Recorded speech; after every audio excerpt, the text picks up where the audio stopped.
Hello, and thank you for the opportunity to speak with you about key competencies in sustainability and how they can come in support of sustainability problem-solving processes.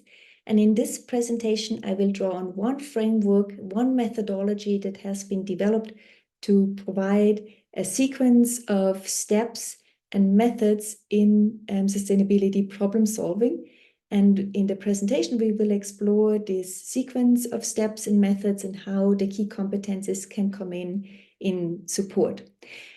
Second, I also wanted to take a quick moment to just remind us on the difference between a competency, which is defined as the ability to successfully perform a complex task in a specific context, and a key competency in sustainability, which is an umbrella term that entails a variety of related competency that allows us to successfully complete a complex task also across a diverse set of contexts.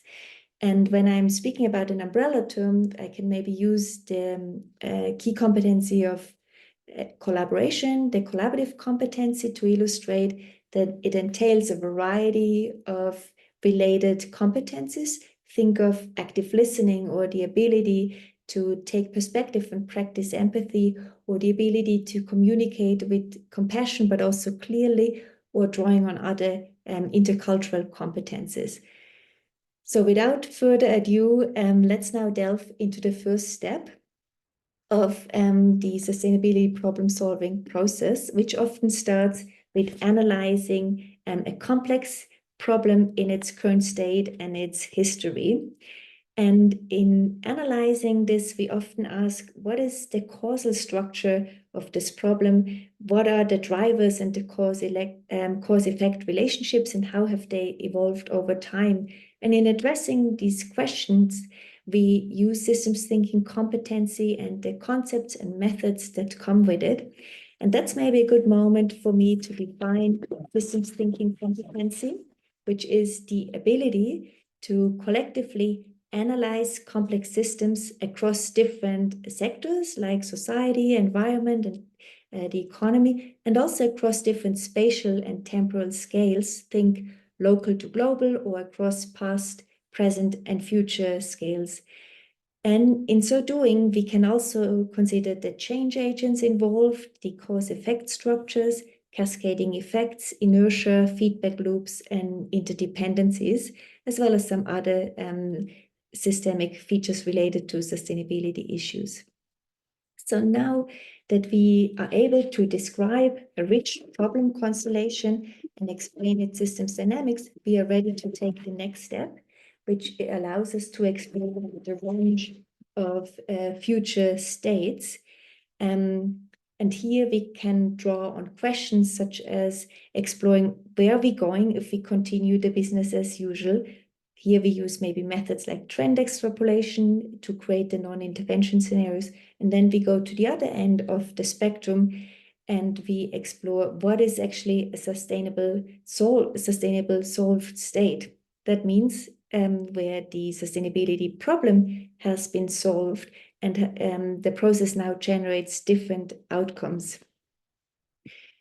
And as a result of this second step, we can then really explore where we would like to go and which scenarios we would like to avoid and how we can actively do so. And in these tasks, we use future thinking competency, which is defined as the ability to collectively explore future developments and states, specifically to anticipate how sustainability problems might evolve or occur over time. And these are scenarios. And considering concepts also here, such as path dependencies, inertia, and triggering events.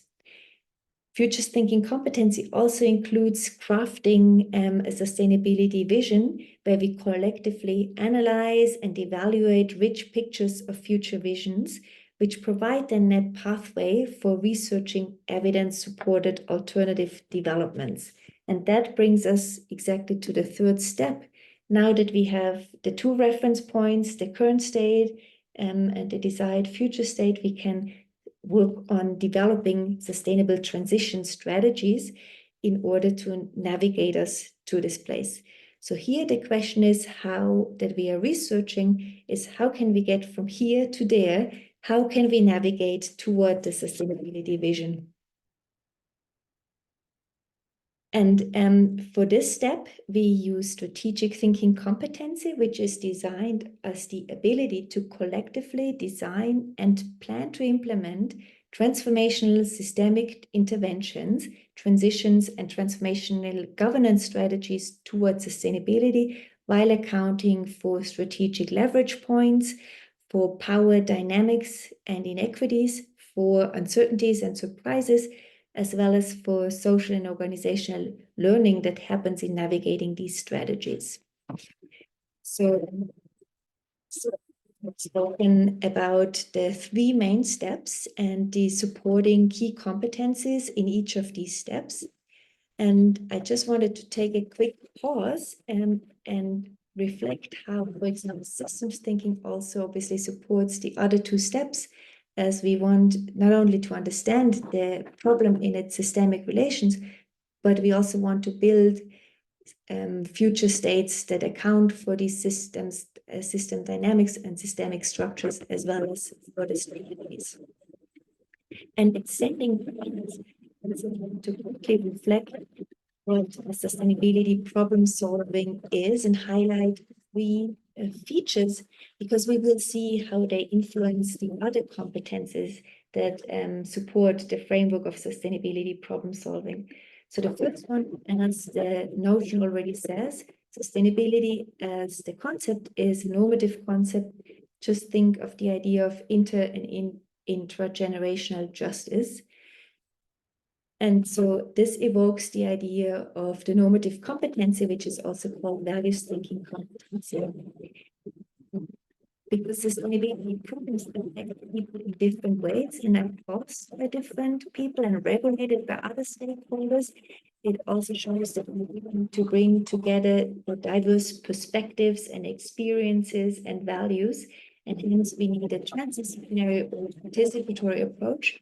And that evokes the idea of the collaborative competency that we had spoken at the beginning.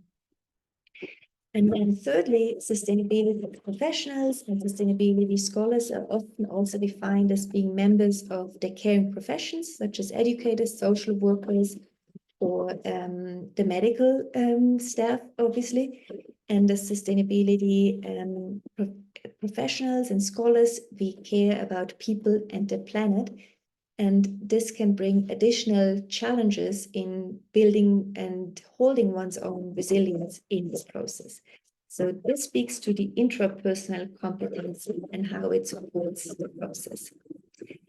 So coming back to the idea of sustainability problem solving being a normative process, that sheds light on how values thinking competencies support us in each step of the process. Maybe I can just start with offering the definition of values thinking competency, which is the ability to collectively identify values and to map, analyze, and specify values, as well as the ability to apply, reconcile, and negotiate values and sustainability values with regards to the principles, goals, and targets of sustainability, as well as trade-offs. And as we said, sustainability is an inherently normative concept centered on intra and intergenerational justice and equity among people and between people and the environment.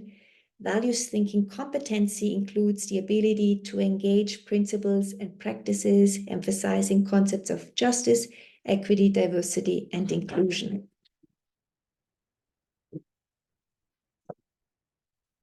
So let's see how values thinking competency supports each of the steps. So with regards to the problem analysis, it actually allows us to not just analyze the problem, but to assess the problem. And when we speak about assessing, we always bring values to bear to identify what is a problem and for whom. Now looking at crafting future sustainability visions and then assessing the non-intervention scenarios. again, with assessing whether, for example, a threshold for human health has been reached. That refers to the Sustainable Development Goal number 3, good health and well-being. We make an assessment, we make an evaluation whether a certain value has been achieved or not. We also use values to craft sustainability visions. As we mentioned, we would like to design situations that are equitable, where we have healthy ecosystems and inclusive economies. Then for the strategy development, values thinking competency also supports us that the strategy addresses the problem and works towards a sustainable state where the problem is solved. But we also may want that the strategy in itself is inclusive, equitable, and eco-friendly. And so values thinking competency can facilitate discussions and agreements on these values and how to make them manifest in the strategy. So now let's look at another competency that is underpinning the entire, and that's visualized with this bar here, and that's the collaborative competency. We already talked about that these problems are highly contested and they're very conflictuous. And so obviously we need to bring in the diversity of stakeholders in order to integrate different ways of knowing, different ways of being, and different perspectives. And another more obvious point is also, and you might have been thinking this already, that this whole process is a lot to ask for one person. And it's maybe even presumptuous to think that this could be a task for one person. And you're right, it's not. It requires a collaborative approach.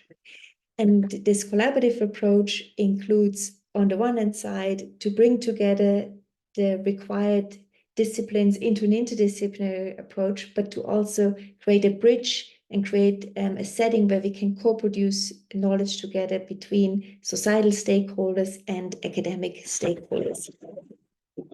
So if I offer the definition of the collaborative competency, and that's the ability to motivate, enable, and facilitate collaborative and participatory sustainability research and collective problem-solving processes.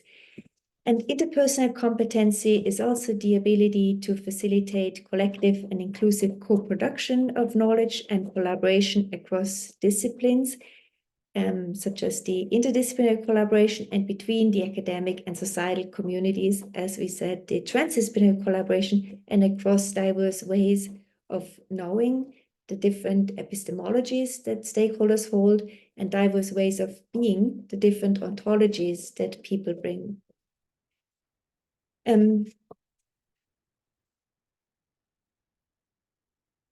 One point is maybe to come back on this word of collective. You heard in each of the definition that the word came up, the ability to collectively do something. And I think that is also really important, that brings home this idea that this is not a process for one person alone, but that illustrates how collaborative competence is really required in order to make this an inclusive process. So now let's look at the other underpinning competency, which is the intrapersonal competency, because working through these steps of analyzing the problem, crafting sustainability solution visions, and developing transition strategies, there are just challenges on various different levels. For one, each step in itself presents kind of intellectual or cognitive challenges, because we need to grapple with so many new insights, technologies, and methods. And that is easier when we can draw on each other and work in complementary ways. Second, although each step is carried out collaboratively, sometimes this collaboration with other scientists and stakeholders can be challenging too, because it creates social and emotional challenges, as one example.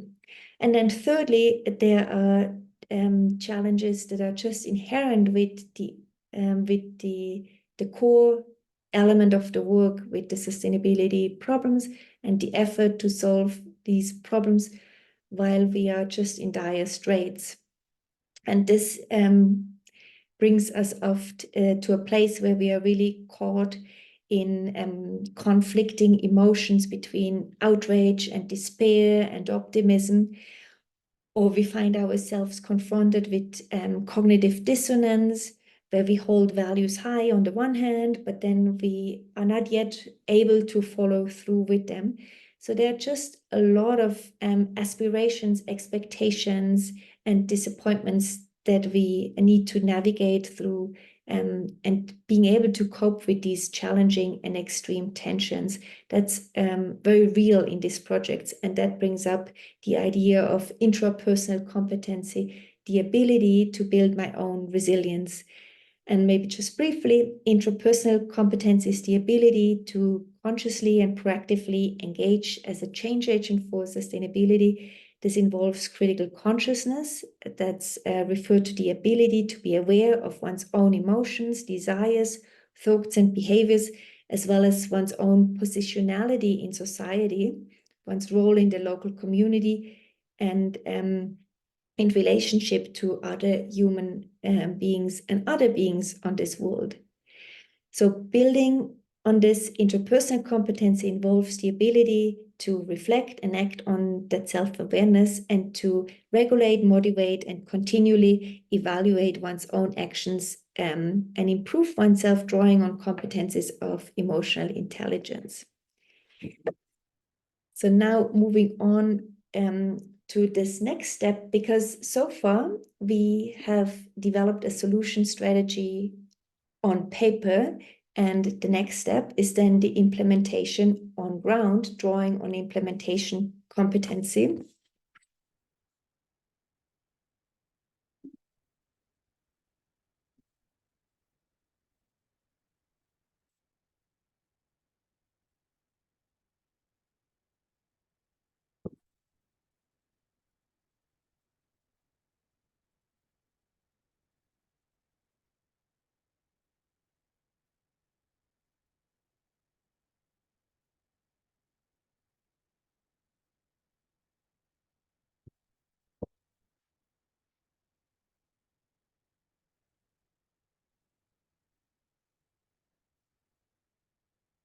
This is really challenging because implementation of proposals into policies and practices and behavior change is really the area of expertise of practitioners.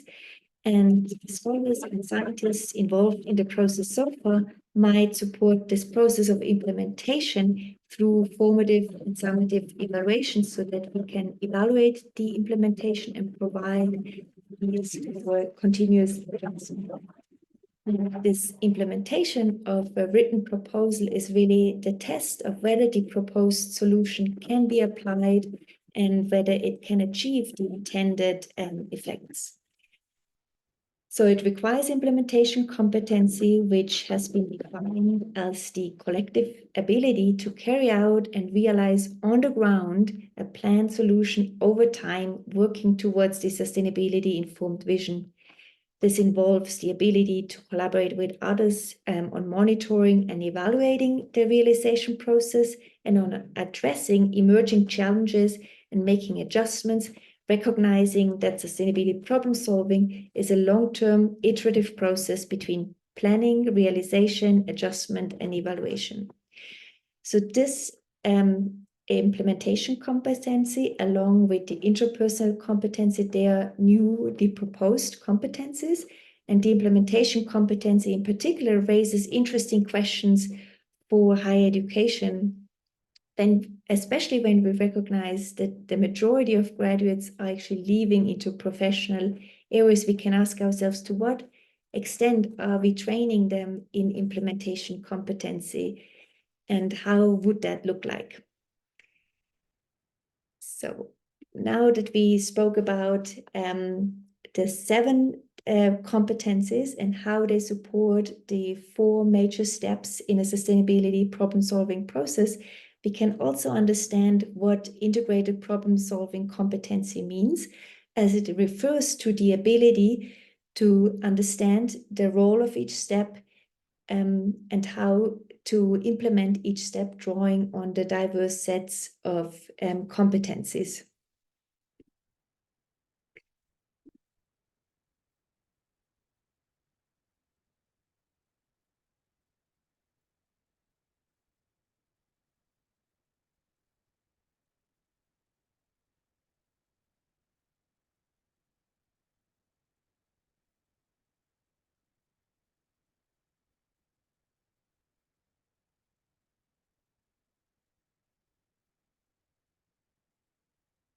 And I walked us through a step that started through a process that started with the first step.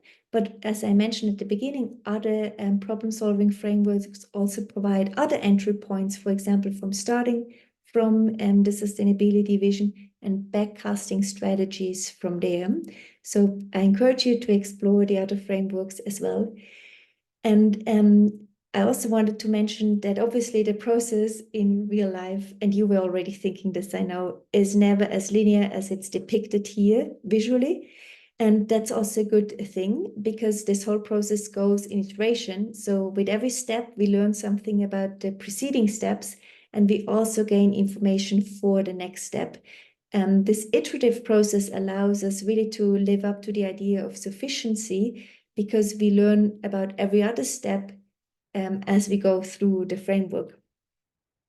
And so I wanted to leave you just here with the definition of integrated problem-solving competency, which is the ability to select to select an appropriate problem-solving framework developed for solving complex sustainability problems and to apply that framework to collective approaches that first jointly develop viable solution options as a result of meaningfully integrating problem analysis, sustainability assessment, visioning, and strategy building. And lastly, to jointly plan to implement the co-created solution on the ground. So